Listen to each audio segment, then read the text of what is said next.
이제 성경 봉독하는 시간을 갖겠습니다. 오늘 하나님께서 우리에게 주시는 말씀은 사무엘상 12장 22절부터 24절인데요. 제가 대신 봉독하겠습니다.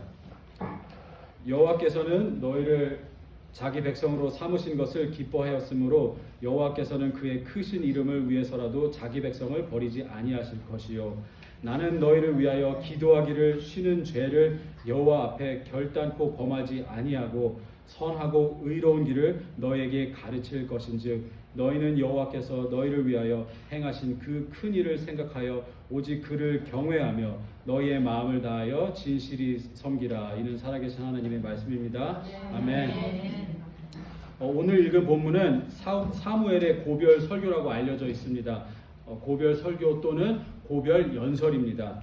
보통 고별 연설이나 설교를 한다면 여러 복잡한 감정이, 미묘한 감정이 있을 것 같아요. 고별 설교를 한다면 감사함과 아쉬움, 자부심과 보람, 사랑과 애정, 그리고 희망과 축복일 것입니다. 그런데 사무엘의 고별 설교는 조금 다르고 좀 안타깝습니다. 왜 그러냐면 이제 고별 설교를 하게 된 그 배경을 알면 이해되실 텐데요. 사무엘은 굉장히 씁쓸하고 걱정과 염려로 가득 찼을 것입니다. 사무엘은 이스라엘의 마지막 사사였고 제사장이며 선지자였습니다.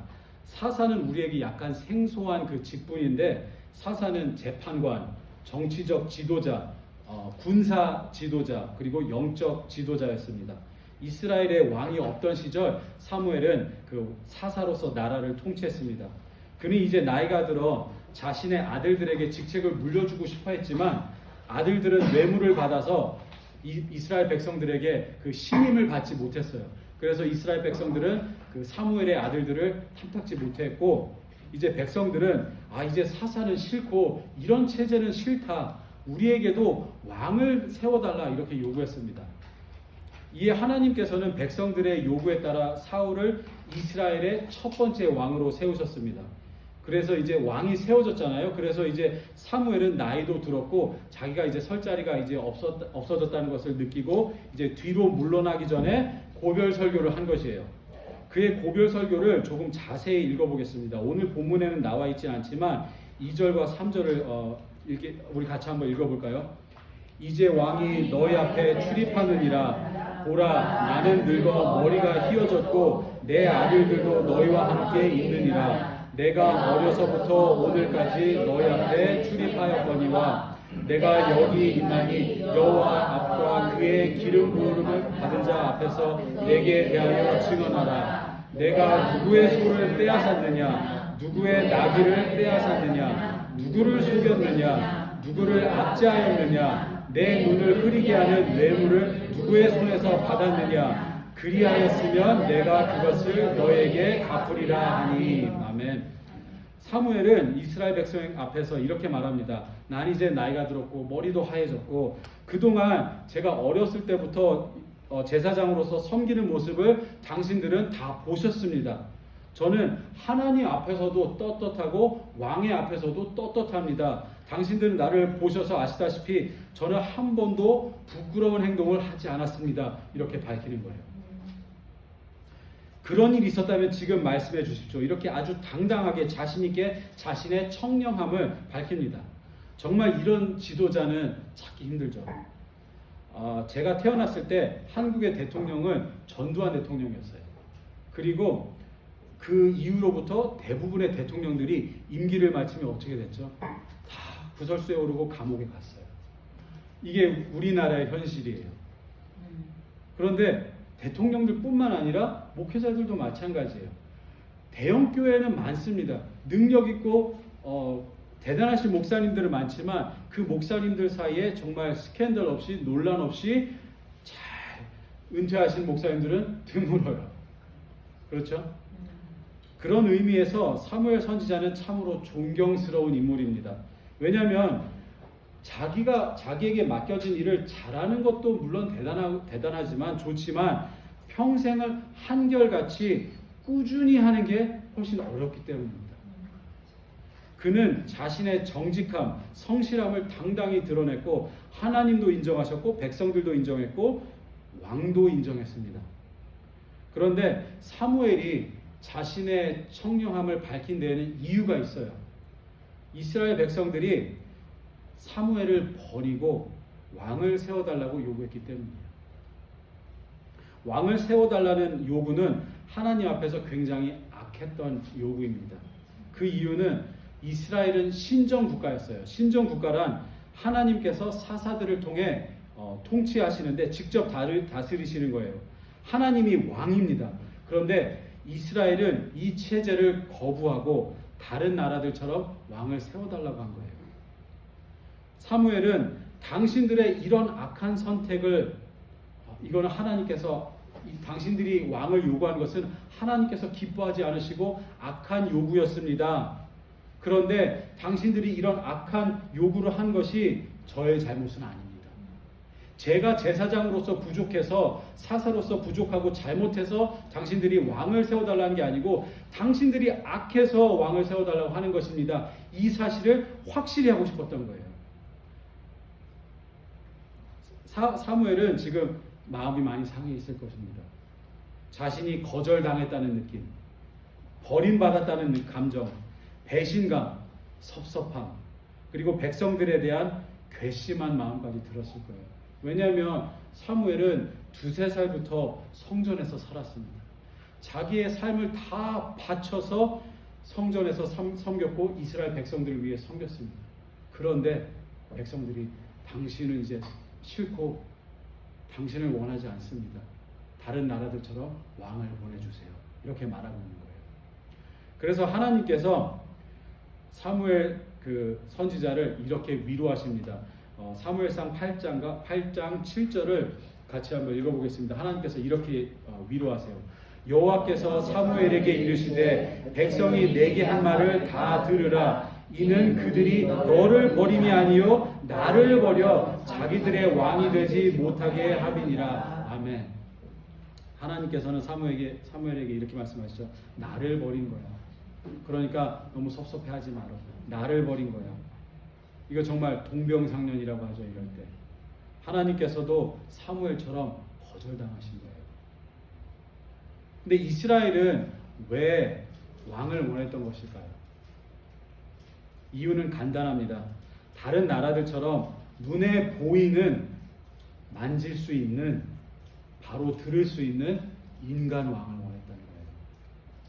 하나님께서 사사들을 통해 통치하셨다고는 하지만 다른 나라들처럼, 다른 나라들이 침략해올 때 매번 하나님 앞에서 기도하고 하나님을 의지했어야 되는데 그게 싫었던 거예요. 그냥 강력한 지도자가 우리를 이끌어주기를 바랬던 거예요. 그들을 이끌어주길 바랬던 것입니다. 그런데 솔직히 말해서요, 이스라엘 백성들의 이런 마음을 이해할 수 있습니다. 이게 왜 이 사람들이 이런 악한 선택을 했을까? 믿음이 없네, 이렇게 우리가 생각할 수 있지만 성경을 그냥 대충 읽다 보면 그렇게 생각할 수 있어요. 그런데 묵상해보고 우리 삶에 적용하잖아요. 그럼 이해가 돼요. 왜 그러냐면, 예를 들어서 성도님들이 지금 재정적으로 굉장히 힘들다고 한번 생각해 보세요. 지금 은행 어카운트에 돈이 없어요. 그래서 하나님 막 붙들어요. 기도해요. 하나님 도와주세요. 그러다가 기적적으로 재정적인 필요가 채워졌다고 한번 생각해 보세요. 드라마틱하게 하나님이 채워주셨어요. 그런데 그렇게 항상 걱정, 염려하면서 살고 싶으세요? 드라마틱하게? 아니면 은행 어카운트에 돈이 많아서 그냥 걱정, 근심을 안 하고 살고 싶으세요? 대부분 하나님이 우리의 필요를 채워주신 거 다 좋아요. 하나님은 우리의 필요를 채워주세요. 그분은 능력이 있으세요. 머리로는 그런 믿음을 갖고 있지만, 마음은 그렇지만 솔직한 마음은 그냥 은행 어카운트에 돈이 많아서 그냥 걱정, 염려를 안 하고 사는 게 우리의 인간된 모습입니다. 이스라엘 백성들도 마찬가지예요. 눈에 보이는 왕이 없어요. 그런데 적군이 침략해 와요. 그때마다 하나님 앞에서 살려주세요, 살려주세요, 이런 것보다 든든한 왕이 있고 군대가 있고 싸워줄 그런 왕을 원했던 거예요. 이런 상황을 보면 하나님도 사무엘도 마음이 상한 건 그래도 어쩔 수가 없어요. 하나님도 거절당하셨고 사무엘 선지자도 거절을 당하셨습니다.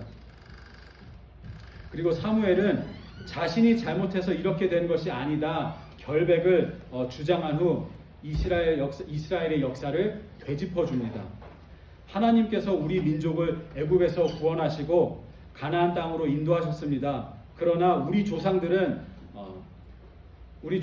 우상을 섬기는 죄를 범했습니다. 다른 나라의 침략으로 어려움을 겪을 때마다 하나님께서 우리를 구원해 주셨습니다.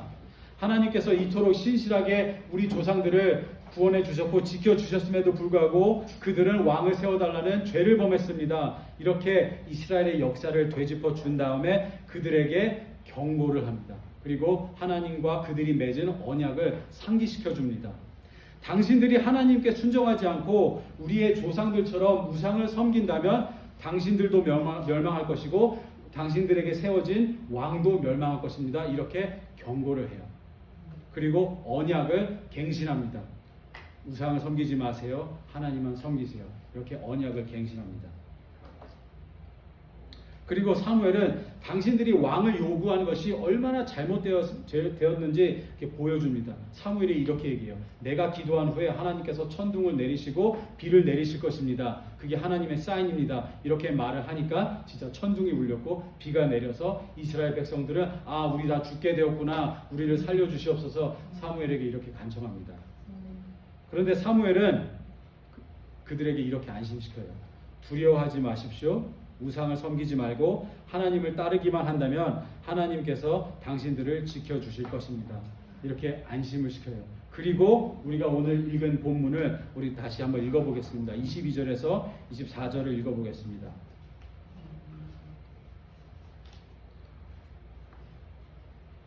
22절에서 24절 읽어보겠습니다. 여호와께서는 너희를 자기 백성으로 삼으신 것을 기뻐하였으므로 여호와께서는 그의 크신 이름을 위해서라도 자기 백성을 버리지 아니하실 것이요 나는 너희를 위하여 기도하기를 쉬는 죄를 여호와 앞에 결단코 범하지 아니하고 선하고 의로운 길을 너희에게 가르칠 것인즉 너희는 여호와께서 너희를 위하여 행하신 그 큰 일을 생각하여 오직 그를 경외하며 너희의 마음을 다하여 진실이 섬기라. 아멘. 이것이 사무엘이 남긴 믿음의 유산입니다. 그는 정직하고 성실하게 하나님을 섬겼습니다. 그리고 은퇴한 후에도 뒤에 물러남에도 불구하고 기도를 멈추지 않겠다는 믿음의 유산을 다음 세대들에게 넘겼습니다. 저는 목회자라서 그런지 믿음의 유산을 남기는 것을 매우 중요하게 여깁니다.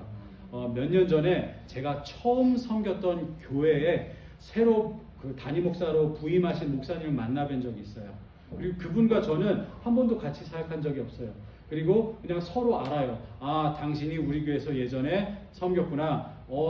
목사님께서 지금 새로 부임하셨군요. 이렇게만 아는 사이예요. 근데 그 목사님이 저한테 이런 말씀을 하시더라고요.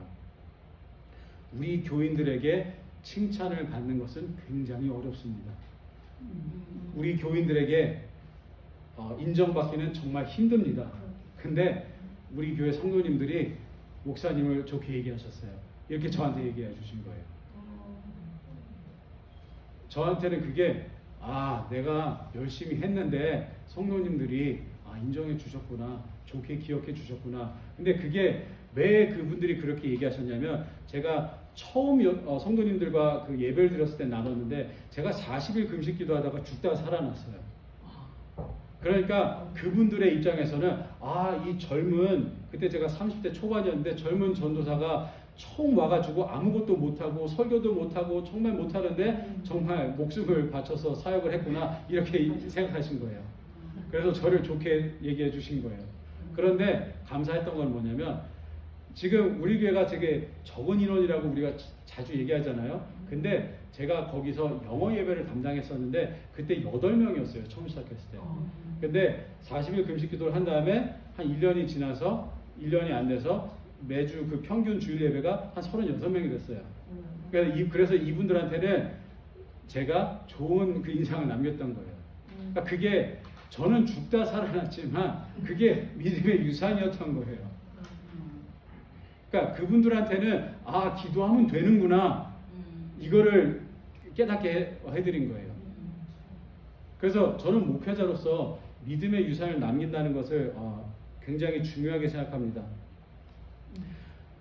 물론 누군가에게 칭찬을 받기 위해서 사역하는 것이 아닙니다. 우리가 무엇을 하든 그렇지만 우리가 무엇을 하든 사람들은 다 지켜보고 있습니다. 그리고 생각하고 평가하고 판단합니다.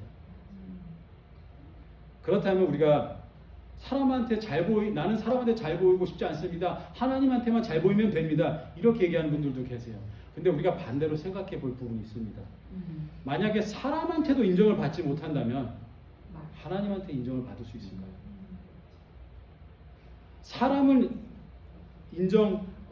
사람한테는 인정받지만 하나님한테는 인정 못 받을 수 있어요.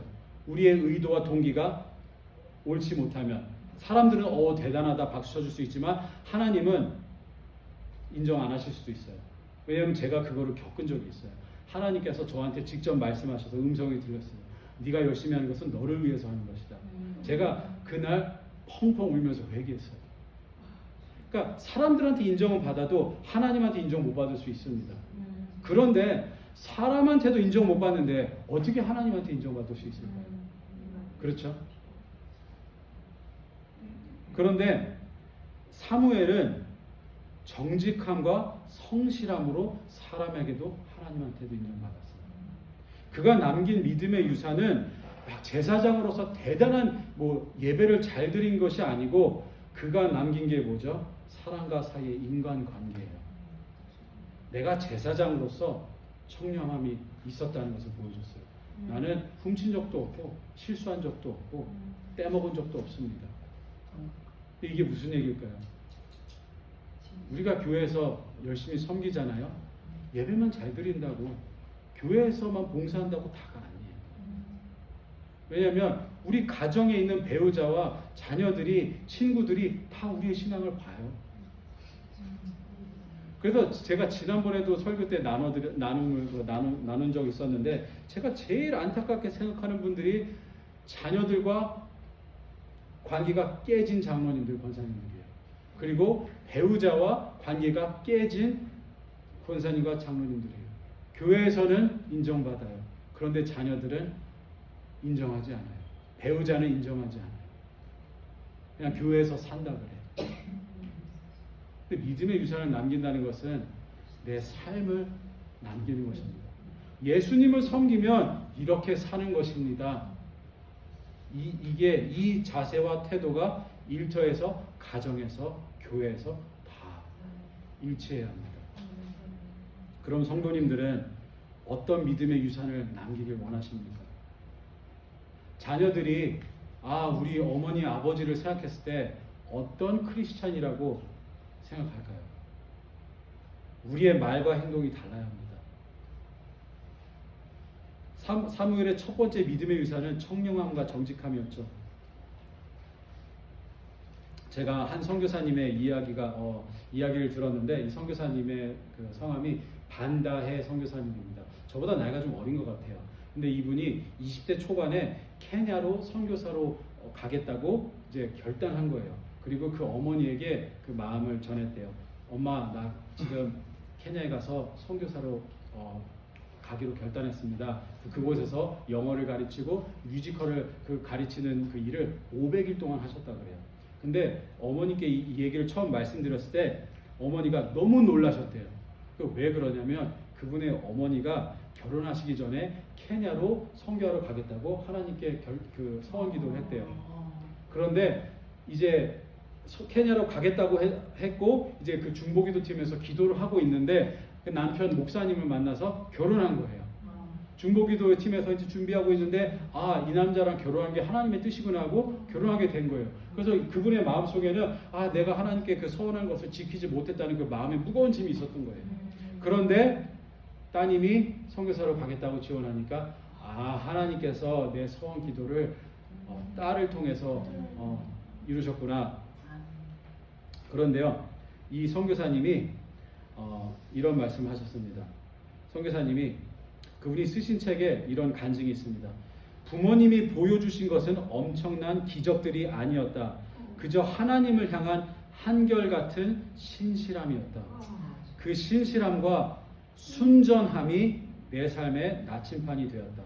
그 나침판을 따라 살다 보니 부모님 신앙의 자세가 내 삶의 거룩한 습관이 되었다. 이것이야말로 내가 부모님께 받은 최고의 유산이다. 이분은 목회자의 딸이에요. 그래서 아버지가 대단한 목회를 해서 그게 믿음의 유산이 아니고, 기적이 아니고, 은사가 아니고, 부모님의 신실함, 순전함이 그거는 겁니다. 그러니까 보고 자란 게 신실함과 순전함이니까 본인도 신실하게, 순전하게 살 수 있는 것입니다.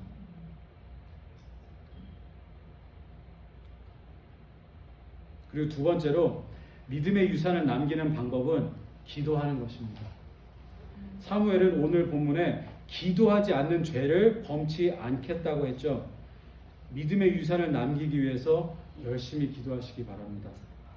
자녀들뿐만 아니라 우리의 조국, 대한민국과 우리가 살고 있는 미국을 위해서도 기도하시기 바랍니다. 그리고 이웃을 위해서 기도하시기 바랍니다. 나만 건강하게 잘 먹고 잘 사는 데서 끝나면 우리는 우리의 해야 될 일을 하는 것이 아닙니다. 우리는 가끔 내가 기도했다고 나는 기도하는 사람이야 이렇게 생각을 하지만, 기도한다는 것은 하나님의 나라를 위해서 기도한다는 것이죠. 그래서 나만을 위해서, 내 자손들만을 위해서 기도한다고 하면 이 임무를 다 한 게 아니죠, 절대로. 근데 사무엘 그 선지자는 기도를 하지 않는 것이 죄라 그래요, 오늘 본문에. 근데 왜 그런지 우리가 추측해 볼 수 있는데요. 야고보서 4장 17절에 이런 말씀이 있습니다. 우리 함께 읽어보겠습니다. 그러므로 사람이 선을 행할 줄 알고도 행하지 아니하면 죄니라. 아멘. 아파하는, 고통받는, 어려움에 처한 이웃을 위해서 기도하는 것을, 이게 좋은 건지 선한 건지 우리 다 알아요. 그런데 하지 않는 것이 죄라고 합니다. 사무엘 선지자는 백성들을 위해서 기도하는 것이 좋은 것이라는 걸 당연히 알았죠. 그런데 하지 않는다는 것은 이건 죄구나. 그래서 자기는 그런 죄를 범치 않겠다고 선언합니다. 그리고 우리 교회가 자녀들을 위해서뿐만 아니라 이웃을 위해서, 나라를 위해서 기도해 주시고, 그리고 우리 교회를 위해서도 기도해 주시기 부탁드립니다. 그냥 이 교회가 예배만 드리고 친교하고 우리만 조차고 끝나면 교회가 아닌 거예요. 이건 교회가 아닙니다. 왜냐하면 제가 지난번에도 말씀드렸죠. 생명의 강, 하나님의 보좌로부터 흘러서 주위에 있는 생명을 살리게 하는 게 생명의 강이라고 했잖아요. 그 생명의 강이 성경 공부하신 분들은 들으셨죠? 에덴 동산에서, 에덴에서 나왔죠. 그리고 요한계시록에 하나님의 보좌로부터 흘러나왔죠. 그러면 이곳도 하나님을 섬기는 성전인데 하나님이 이곳에 임재하시기 때문에 우리를 통해서 생명의 강이 흘러나가야 되는 것입니다. 그럼 뭘 해야 되는 것이죠? 전도도 전도고 홈리스 사역도 있죠. 그리고 지금 텍사스에 그 홍수 피해자 입은 분들이 있어요. 지금 우리 교단에서 거기에다가 기부금을 하자는 그 이메일을 제가 받았는데 거기에다 기부금을 보내는 것도 방법입니다. 우리가 커피 마시면서 마시는 그 돈을 아끼고 그 돈을 보내는 것도, 어차피 우리가 가진 헌금으로 그 텍사스 홍수 복구를 할 수 없어요. 없어요. 제가 알기로는 그런 부자는 없어요. 그렇죠? 그렇지만 조금이라도 드리는 것, 이게 너무나도 당연한 거예요. 이렇게 할 때 정말 교회가 교회되는 것이죠. 그렇게 하지 않고 예배만 드리고 우리만 좋자 그러면 그럼 고인물이잖아요. 이거는 교회의 모습이 아닙니다. 절대로. 그리고 우리가 기도하는 것이 왜 중요하냐면, 제가 계속해서 지금 말씀을 드리고 있는데 하나님께서 우리를 제사장으로 부르셨기 때문입니다. 제가 성경 공부할 때 나눈 그 구절이 새벽 기도회 때 나눈 말씀이죠. 베드로전서 2장 9절을 우리 함께 읽어보겠습니다. 그러나 너희는 택하신 족속이요 왕같은 제사장들이요 거룩한 나라요 그의 소유가 된 백성이니 이는 너희를 어두운 데서 불러내어 그의 기이한 빛에 들어가게 하신 이의 아름다운 덕을 선포하게 하려 하심이라. 아멘. 굉장히 간단 명료한 말씀이에요. 제사장으로 우리를 부르셨어요. 그리고 하나님의 아름다운 덕을 선포하게 하려 하십니다. 그냥 당신들끼리 예배드리고 친교하세요, 이게 아니잖아요. 하나님을 알려야 되는 것이에요. 이것을 위해서 우리를 부르신 것입니다. 어떤 개체 교회든 사람이 없으면 문을 닫을 수 있습니다. 그렇죠? 사람이 없어서 유지가 안 되면 문을 닫을 수 있죠. 그런데 성령님이 내주하시는 우리 안에 있는 성전은 절대 문 닫지 않습니다. 문 닫을 일이 없어요. 24시간 매 순간 성령님이 안에 계세요. 내 안에 있는 성전은 문 안 닫아요. 그리고 또 한 가지, 제사장에게는 은퇴가 없습니다. 은퇴가 없어요. 하나님 앞에 가서 천국에 갈 때까지 우리는 성령님을 모시고 사는 거예요. 천국에 가는 날에 그때 함께 우리가 서로 보며 느끼며 이렇게 사는 것이지, 지금은 성령님께서 우리 안에 내주하시죠. 그럼 무엇이죠? 제사장의 역할을 해야 된다는 것이에요. 그 제사장이 해야 될 일이 뭐죠? 기도잖아요. 하나님께서 우리를 제사장으로 부르셨다고 하죠. 열심히 기도하셔서 기도의 열매를 맺으시고 믿음의 유산을 다음 세대들에게, 자녀들에게 물려주시기를 예수님의 이름으로 축원합니다. 그럼 우리 다 같이 일어나서 파송 찬양 부르고 축도로 예배를 마치겠습니다.